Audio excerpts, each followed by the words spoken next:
آپ دیکھ رہے ہیں چینل آداب زندگی بائی نہال قادری۔ اگر ویڈیو پسند آئے تو زیادہ سے زیادہ شیئر کریں، لائک کریں اور چینل کو سبسکرائب کریں۔ بزرگوں اور عزیز دوستوں،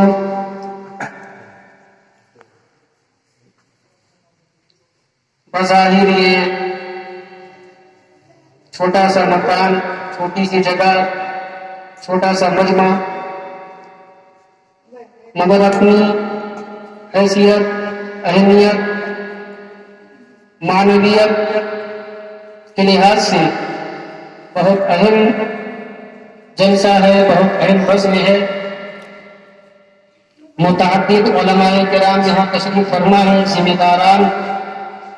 علماء، اور بڑی خوش نصیبی کی بات یہ ہے کہ ہماری اور آپ کے بیچ ہمارے شہر بنارس کی ایک عظیم شخصیت، پیر طریقت، عالم شریعت، حضرت علامہ الحاج صوفی محمد ذکی اللہ صاحب مد ظلہ نورانی تشریف فرما ہے۔ بہت دیر تک آپ لوگوں نے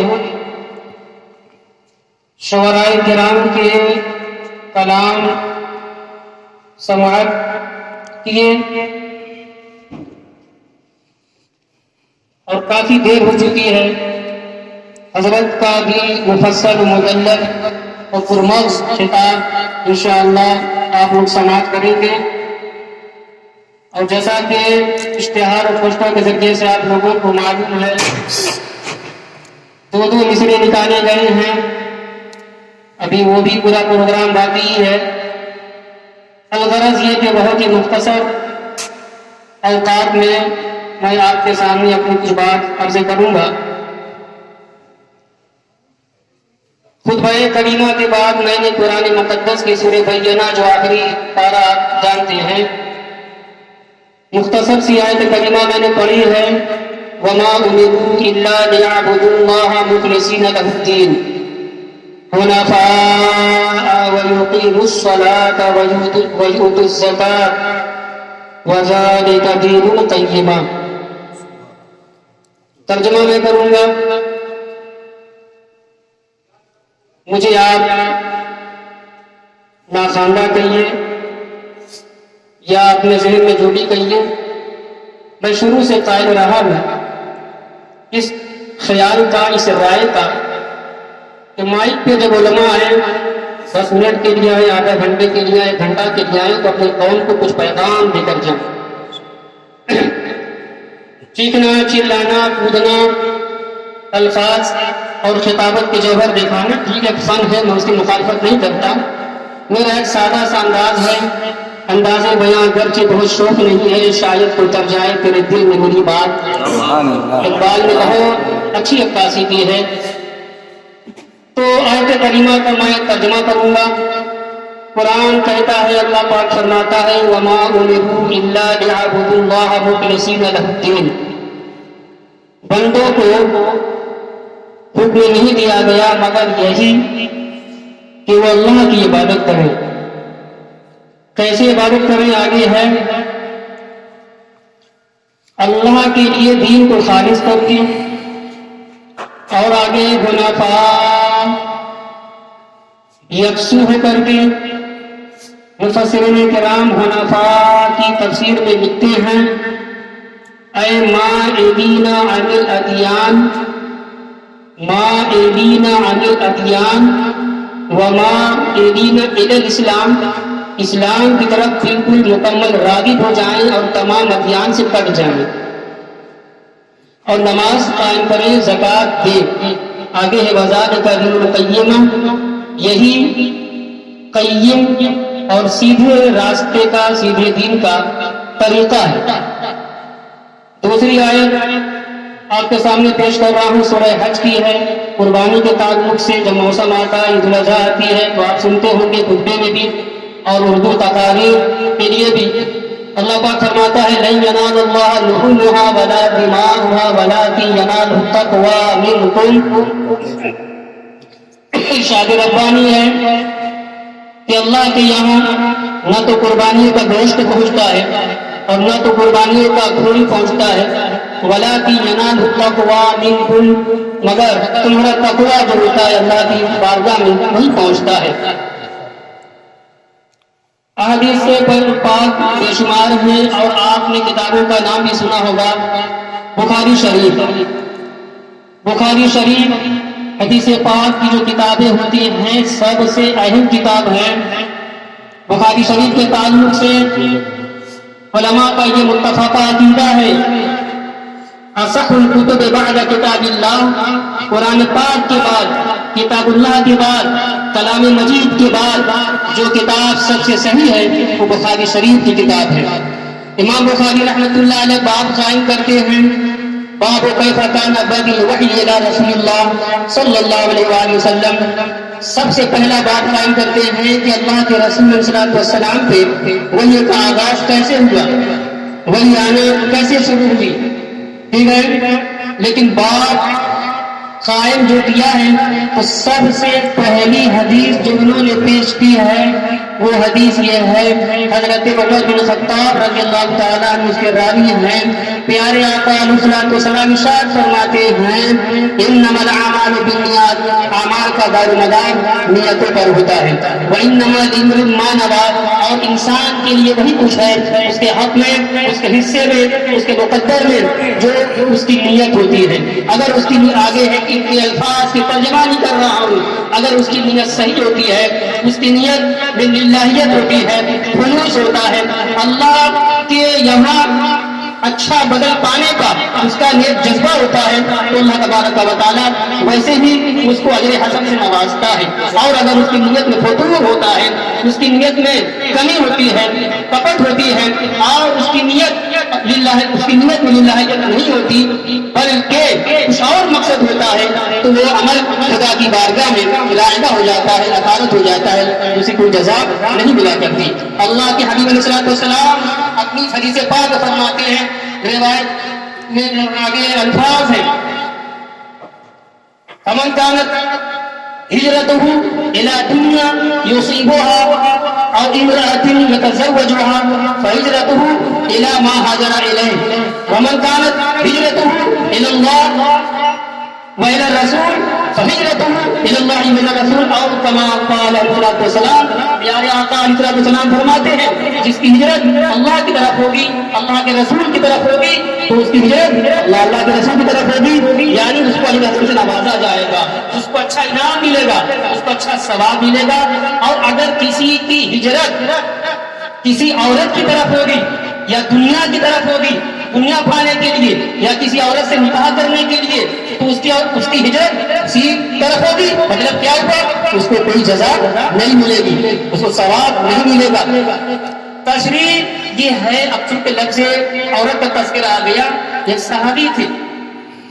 اور دیکھیے علماء کرام بیٹھے ہوئے ہیں، عقیدہ کی بات کر رہا ہوں، صحابہ کرام رضوان اللہ تعالی علیہم اجمعین کی ذرات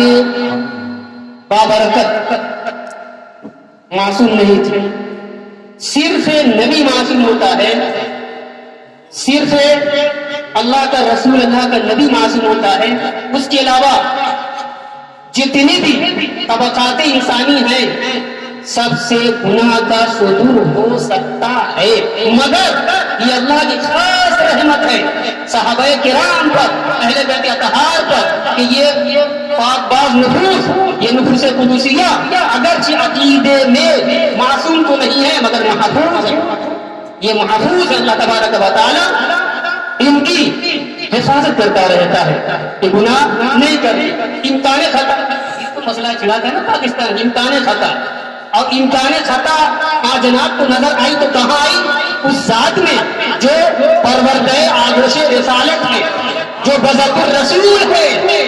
اور جو سید کائنات ہے، جو شہزادی اسلام ہے، جو خاتون قیامت ہے، جو تمام جنتی عورتوں کی سردار ہے، حضرت فاطمہ زہرا علیہ السلام، علی ابیہا وعلیہ السلام،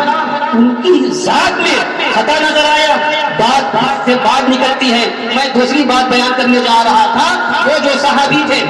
جنہوں نے ہجرت کی، یہ تو صحابی تھے